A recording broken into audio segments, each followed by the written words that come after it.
Hello everyone, welcome back. In today's video, we got another news and rumor video to discuss. In today's video, we're looking at some signings from our past couple of days, some injury updates, a retirement, a waiver update, plus we got some trade rumors involving the Vancouver Canucks, the Blue Jackets, Rangers, and Habs. We're going to do all that coming up right now.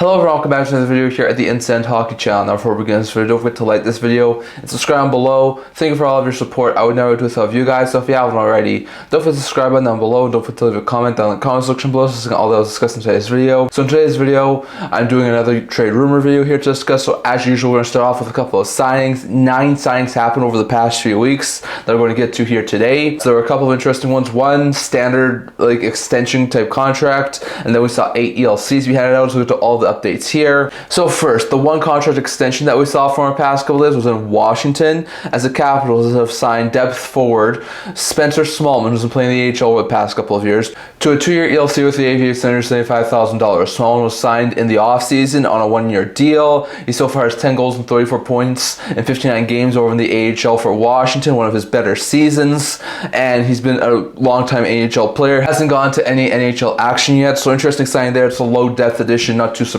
there for the Capitals, just to keep around some depth for the future, but an interesting sign there as the Capitals signed Smallman. Then we saw the New York Islanders sign undrafted right-wing prospect Joey Larson to a 1-year ELC with an AV of $825,000. Now for Larson, he had been playing over the NCAA, put up 10 goals and 24 points this year in 37 games, just a little bit less than he had last year. Already has 2 goals and 3 points in 2 AHL games for the Islanders AHL affiliate, so Larson looks like eventually he's going to be a decent bottom 6 forward there for the Islanders if everything goes right for him. So interesting note there. Then we saw the Boston Bruins sign 4th round pick in the 2022 draft, 119 overall, Dans Lockmelis, who is a center prospect, to a 3-year ELC with an AV of $860,000. Now Lockmelis had also been playing over the NCAA over the past couple of years, had 8 goals and 33 points in 40 games over the NCAA this past year, so it was a really good season for him over in the NCAA. Already has a goal and 5 points in 3 AHL games since signing this deal. So Lockmelis looks like a very fantastic forward prospect there for the Bruins, and I think eventually he will be a very solid guy for the Boston Bruins.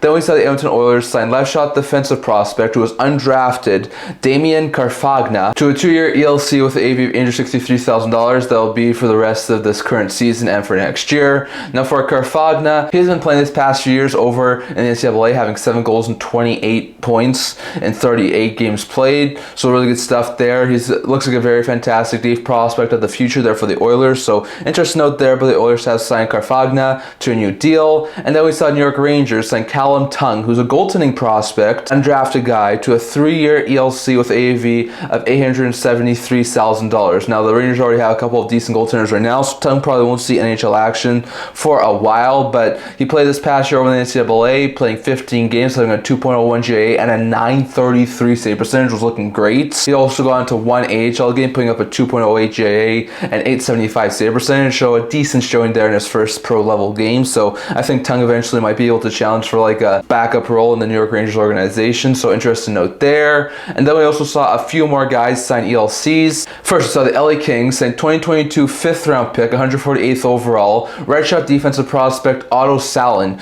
to a 3-year ELC with an AAV of $875,000. That'll be for next year. Now Salin have been playing over in Liga this past year, had a very good career high 8 goals and 28 points in 56 games over in Liga, which smashed last year's totals. So Salin I think looks like a very fantastic deep prospect. Eventually could be a challenging for like a 3rd pair role on the Kings, so interesting note there. The Chicago Blackhawks have signed left shot defensive prospect, 3rd round pick in 2021 draft, 91st overall, Tage Harding, to a 2-year ELC with the AAV of $880,000 at the beginning of the start of next year. Harding has also been playing this past few years over the NCAA, putting up 2 goals and 14 points in 37 games this year. Also has an assist in 3 games in the AHL since signing with the Blackhawks, so looks like a very fantastic deep prospect, could eventually challenge for like a 3rd pair role, so interesting sign there. Then what was the premium player of this signing crop that we're talking about? We saw the Washington Capitals sign top prospect Ryan Leonard, who was 8th overall back in the 2023 draft, to a 3-year ELC with AV of $950,000. That's for this year, plus a couple more seasons. Now, Leonard had also been playing over the NCAA, had 30 goals and 49 points in 37 NCAA games, was a monster goal scorer, and already has a goal in 5 NHL games since signing with the Caps. So interesting note there, Leonard's going to be an extremely talented forward prospect there for the Capitals in their top 6 going forward. So interesting note there. And the last signing we got from over the past couple days was in Vegas, as they have signed Trevor Connelly, who was their first round pick, 19th overall in this past year's draft, to a 3-year ELC with an AAV of $975,000. That'll begin for this year and for the rest of the season. Now for Connelly, he had also been playing over in the NCAA, had 4 goals and 13 points in 23 games, so didn't play as much as some of those other prospects, but still looks like he has a very good future at the NHL level. Has an assist in 2 games in the AHL level since signing this contract. So interesting note there. Some interesting signings from our past a while. Smallman got an extension in Washington, and we saw a handful of ELCs headlined by Connelly and Leonard in Vegas and Washington. So interesting note there. Next, going over to a couple of injury updates. So we got a couple of injury updates here to talk about. So we're going to start off with Florida, as Alex Barkov returned to game action over on Tuesday after missing 3 games with upper body injury. Nico Sturm returned to game action on Tuesday after missing 4 games with upper body injury, and Dmitry Kuliakov, Gustav Forsling, and Sam Reinhart should all return from their respective injuries on Wednesday. So that could be a really big boost there. Barkov's now back, Sturm is now back. Those are 2 really big boosts to that team. And if they get Kuliakov, Reinhart, and Forsling back in the very near future, that will be a massive boost for the Florida Panthers. New Jersey Devils' Leggy Hamilton, who has been out since early March due to a knee injury, is still progressing well and should be back at some point in the first round for the New Jersey Devils. So that's a really big boost there. Hamilton is their top defenseman, so if they are able to get him back in the lineup, that would be a massive boost for the Devils. Jordan Staal and Andrei Svechnikov, who both missed a few games with respective injuries, returned to game action on Tuesday, so it's really good to see that one of their top 6 forwards and their third line center were able to get back into game action. Over the last little while, Blake Lizotte missed Tuesday's game with an undisclosed injury and is out day to day, so that's a bad blow there for the Penguins, as Lizotte, who is a really solid player, is going to be out for the next little while, so bad stuff there. Well, Philip Tomasino has suffered a concussion and will miss the rest of the season due to it. So Tomasino has been feeling quite well since coming over in a trade from Nashville with Pittsburgh, so sad to see that he's done for the season. Liam O'Brien, who has been out since March 13th with a lower body injury, may return before the end of the season. Now Utah's been eliminated, so that's only a couple more games, so hopefully he is able to get back. Well, John Marino missed Tuesday's game due to an illness and is out day to day, so hopefully Marino won't be out for an overly long period of time, but interesting there. Dallas's Tyler Stegan, who has been out since December due to a hip surgery, is nearing a return but has not been ready for contact yet and may be placed for a conditioning stint in the very near future, so we're going to have to wait and see on that, but keep your eye on Sagan as he could be returning soon. Ottawa's Nick Jensen, who has been in and out of the lineup this year due to respective injuries, may be shut down for the rest of the regular season. The Sens only have like 4 or 5 games left, so it might be smart to just shut him down for the rest of the regular season, give him some rest, and then get him back into the lineup when it comes to the playoffs. Brady Tkachuk, who's missed 5 games with upper body injury, might not be back before the end of the regular season, so he might also be out until the playoffs. Interesting out there, but the Sens might be without Tkachuk and Jensen for the rest of the regular season. Minnesota's Jacob Middleton didn't play on Wednesday due to upper body injury and is still out day to day with his respective injuries, so interesting out there. Well, Kirill Kaprizov, who had been out since January with a lower body injury, and Eric Sneck, who had been out since February 22nd with a lower body injury, both were activated off of injury reserve and both returned to game action on Wednesday. Those were massive boosts to the Wild organization to get Eric Sneck and Kaprizov back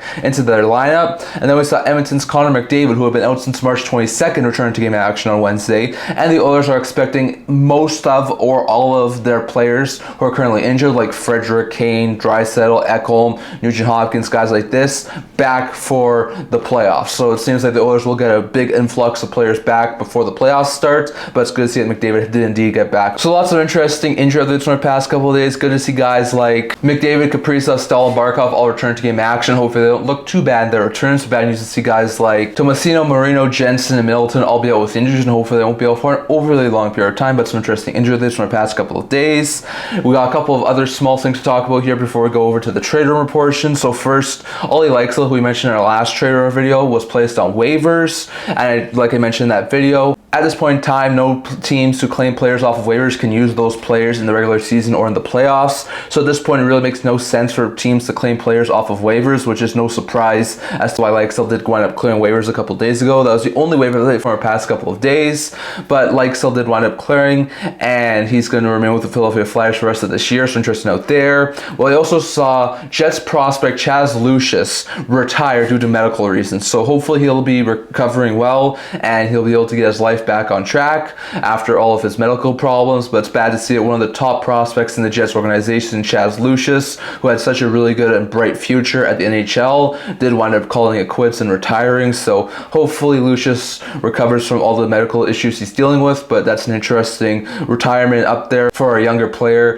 in the NHL. So those are all the other updates we got to talk about for the past couple of days. And lastly, going over to a couple of trade rumors. So in today's video, we got a couple of trade rumors to talk about here. So we're going to start off with the Montreal Canadiens. Now, I've seen this be mentioned a couple of times, both from some Habs media and also from some of their fans, saying that after the resurgence that Josh Anderson has had, maybe he could be dealt this offseason. Now, Anderson, just sort of like Gallagher, is making, I think, $6.5 or $5.5 million for 2 or 3 more seasons after this year. Up until this year, Anderson has been a flop. Like, they traded him for Max Domi, like I think it was like, what, 2-3 years ago now, and that deal never worked out for them. Domi didn't really fit in well with Columbus either, but Anderson always was injured or he wasn't playing overly great. This year, he's actually had a decent season. I think he's up to like between 15 and 20 goals. He's up to like 35, 40 points. He's having a pretty good season for the Montreal Canadiens, and a lot of people have thought that with him having such a good season, it might make him more enticing for other teams. You don't know if Anderson's going to have another season like this, and while I do think that they could also look to move a guy like Brendan Gallagher too, Gallagher is a long-time Canadian, and I think it might make more sense to keep him and move Anderson than maybe keeping Anderson and moving Gallagher. And Gallagher also doesn't have the injury history Anderson does, so we're going to have to wait and see on that. But we know that the Habs are very likely to move off some of their veterans. There's been some talk about Matheson on the blue line. There's been some talk about maybe trying to rework that forward group, like Armia, Dvorak. They're both UFAs. They're probably not going to be back. But you also have guys like Anderson, Gallagher, who have been in the rumor mill for over the past 2-3 seasons. And there's a very likely chance that one of those two were going to get moved. But with the resurgence that they're having right now, it does seem like a couple people do think that we could see an Anderson trade in the offseason. And I don't think the Habs will get a very good return, maybe like a low-end NHLer or like a 3rd or 4th round pick or maybe a low-end prospect. I don't exactly know. I also don't know what the Canadiens would want if they were to try and make that sort of deal. But it does seem like Anderson could be a trade name we have to watch out for, so we'll have to keep our eye on that. Next, going over to the New York Rangers, according to Larry Brooks, he has reiterated over the past little while in an article that the New York Rangers are very likely to move on from Chris Kreider this offseason. They are teetering amongst the elimination category, very unlikely at this point to make the playoffs, so it does seem like the Rangers will be entering the offseason in just the next week. So at this point, it definitely seems like Kreider's time in the Rangers organization has come to an end. I mean, he's a former 50-40 goal scorer. He's a really good goal scorer and has had some really good goal scoring seasons, but just seems like his run in New York has really just come to an end, and it doesn't seem like it's overly working well with the Rangers. So there was a lot of talk in season that Kreider was on the trade block and a very likely potentiality to get moved. Never happened before a trade deadline, but a lot of people were speculating this might be more of an off-season thing, and it definitely seems like the Rangers could move on from him. And I think with the fact that even though Kreider's aging at this point in time, he's a little older, he is a former 50 goal scorer. So for teams who are in desperate need of a goal scorer and have a spot in the top 6 where they can maybe place Kreider and he can maybe find his 30, 40, 50 goal form, I think there would be a couple of teams who would have some major interest in Chris Kreider. So we'll have to keep our eye on Kreider, but Larry Brooks has reiterated that it seems like Kreider's days in New York are numbered, and there's a very likely chance he will get moved in the offseason, so we'll have to wait and see on that. Next, going over to another interesting thing I heard about, and that was with Aaron Portzline. Portzline, who does cover the Columbus Blue Jackets a little bit, does wonder if the Blue Jackets might consider Elvis Merzlikins' buyout. Now, Merzlikins, I think, has either 2 or 3 more years left at $5.5 million. Now, at the beginning of that contract, it looked really good, but over the past couple of years, Merzlikins' play has definitely gone down a little bit. He's been in the rumor mill for the last year, and definitely seems that the Jackets really want to move on from him. Now, I think their first option would be a trade, even a trade with retained salary, but if they can't find any sort of a trade that would work for them, I could see them go down the path of a buyout, because Merzlikins is not looking overly good, and there's a very likely chance that this team's going to want some new goaltenders next year. They still have young goalies like Tarasov and Greaves in the minors. They could try and have them maybe challenge for like a backup, but they need a new starter. Merzlikins is just not working out overly well in Columbus. So Portzline wonders if there's a possibility the Jackets would pull a trigger on a buyout. So Merzlikins, who does have 2 years left on his deal, if he was to be bought out of his $5.5 million cap hit, he would be under contract for $1.5 million for this upcoming season for the Jackets, $2.8 for the next year, and then $1.625 for the 2 years following. So it would actually save them quite a bit of money, and it would get them out of that what has turned out to be a really bad contract. So we're going to have to wait and see. I wouldn't be surprised if the Jackets went this route given Merzlikins' play over the past 2 years, but I also wouldn't be surprised if they tried to get a trade for him and maybe even just retain a little bit of money first. So we're going to have to wait and see on that, but keep your eye on the Jackets and Merzlikins, as after another poor season and the Jackets most likely missing the playoffs, it does sound like the Jackets might go for a goaltending overhaul this offseason, and Aaron Portzline does wonder if they go for a buyout of Merzlikins, so we'll have to wait and see on that. And lastly, going over to the Vancouver Canucks, I've seen a couple of recent reports. I think Jaron Dreger mentioned this, Thomas Drance, saying that the Canucks are still going to go after a second line center in the offseason. It seems like it's a guarantee at this point. It doesn't sound like Besser's coming back. P.S. Seward's a UFA, so with all that in mind, this team could desperately use a second line center. If you have Pettersson as your 1C, Heel as your 3C, you have Blueger as your 4C, you're set down the middle if you can get that 2C. Now, part of me was actually wondering, now this is my speculation, not anyone else's, but we saw last year, it was more of a bad for bad contract, but we saw the Los Angeles Kings acquire Darcy Kemper from the Washington Capitals in exchange for Pierre-Luc Dubois. Now, those were two bad contracts. The Capitals weren't working well with Kemper and net, and Dubois was not fitting in well in the Kings forward group, so they swapped them. That trade has worked out great. Kemper has been the goaltender the Kings have needed, and Dubois is fitting in quite well as a top 6 center in Washington. So with this in mind, I do wonder if the Canucks should try and do something similar when it comes to Thatcher Demko. Now, Demko, we've talked about over the past little while, is a goaltender I think personally will get moved this offseason. I think the Canucks will go through a Lankinen and Steelers tandem into the next year, and with Demko entering the final year of his deal, they'll try and get whatever they can for him. Now, Demko does have a lot of injury troubles, which I think will lower his value, but part of me does wonder if they could try and do some sort of a swap, even if they maybe had to add like a second round pick or a decent prospect. Could they try and make some sort of a swap to get a second line center by moving Thatcher Demko? Now, the teams that I think could definitely use a center would be, I think there's 5 options. One is Carolina. We know that Anderson's entering the final year of his deal, very likely to leave as UFA. They could use another goaltender. If they want to move off a center, part of me thinks that the most likely option will be Kotkaniemi, but Kotkaniemi has not done overly great, and he's on a longer term deal, so the Canucks really have to figure that out if Kotkaniemi is the second line center this team needs. But it does seem like they did have some interest in the previous little while. Also, when it comes to the Pittsburgh Penguins, we know they could use a starting level goaltender. I don't really think they have the center prospect that the Canucks would need.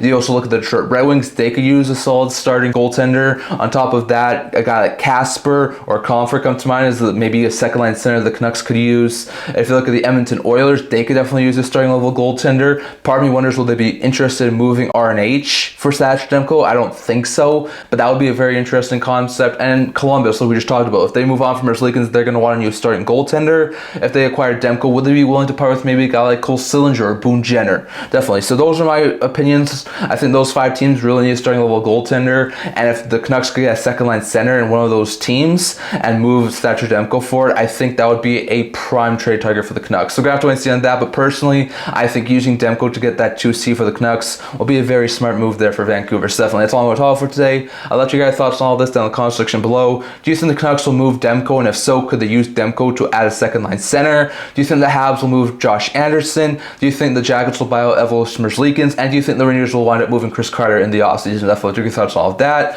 plus the injury updates, waiver updates, signings, and the Lucius retirement. Definitely do your thoughts on all of that down in the comment section below. That's all I'm going to talk for today. Remember to like this video, it really does help out the channel, and we're on the road to 500 subscribers. Don't forget to leave a comment down in the comment section below. I also have a blog, talking about news, rumors, analysis, stuff like that, so check that out. I'll link that down in the description below, and can't wait to see you guys all for next video. See you guys soon.